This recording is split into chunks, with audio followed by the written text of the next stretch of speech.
Nadbai Bahujan Samaj party की supremo आज भरतपुर जिले के नदबई विधानसभा क्षेत्र पहुंची, जहां उन्होंने विशाल जनसभा को संबोधित करते हुए भरतपुर, नदबई एवं अन्य विधानसभा में चुनाव लड़ रहे बसपा प्रत्याशियों के पक्ष में मतदान करने की अपील की। जनसभा को संबोधित करते हुए मायावती ने कांग्रेस पार्टी को जमकर घेरते हुए कहा कि बाबा साहब के अनुयायियों ने जब केंद्र में कांग्रेस की सरकार थी तब उन्हें भारत रत्न की उपाधि देने की मांग की थी, लेकिन कांग्रेस की सरकार ने उन्हें सम्मान तक नहीं दिया। इसके बाद बीएसपी की मांग पर वीपी सिंह की सरकार में बाबा साहब को भारत रत्न का सम्मान मिला। मायावती ने कहा कि कांग्रेस पार्टी ने आजादी के बाद से ही दलितों का शोषण किया है, देश में दलितों को उनके अधिकार से वंचित रखा है। भाजपा पर ही प्रहार करते हुए मायावती ने कहा कि केंद्र की सरकार ने लोकसभा और राज्यसभा में भले ही 33% महिलाओं के आरक्षण की व्यवस्था की है, लेकिन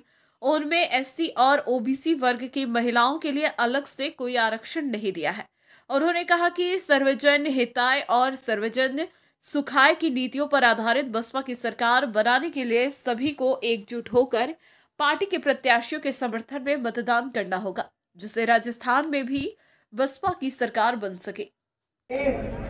ये भी कहना चाहूंगी, केंद्र द्वारा देश की लोकसभा व राज्य विधानसभाओं में केंद्र की वर्तमान भाजपा सरकार द्वारा देश की लोकसभा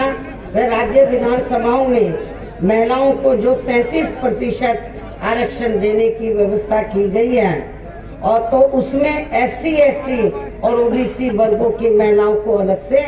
कुछ भी आरक्षण नहीं दिया गया है। जो वीकर सेक्शन की महिलाएं हैं, उससे इनको कोई ज्यादा लाभ इस बिल से मिलने वाला नहीं है। इतना ही नहीं, बल्कि इन वर्गों के लोगों को जुर्म जाति से निजात दिलाने के लिए जो भी अनेकों नियम व कानून आदि बने हैं, तो उन पर भी केंद्र व अधिकांश राज्यों की भी सरकारें सही से अमल नहीं कर पा रही हैं। कांग्रेस, बीजेपी व इनकी सहयोगी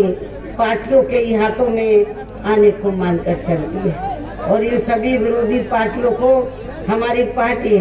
इसलिए भी जिम्मेवार मानकर चलती है क्योंकि आजादी के बाद से लेकर अभी तक लगभग ये सभी विरोधी पार्टियां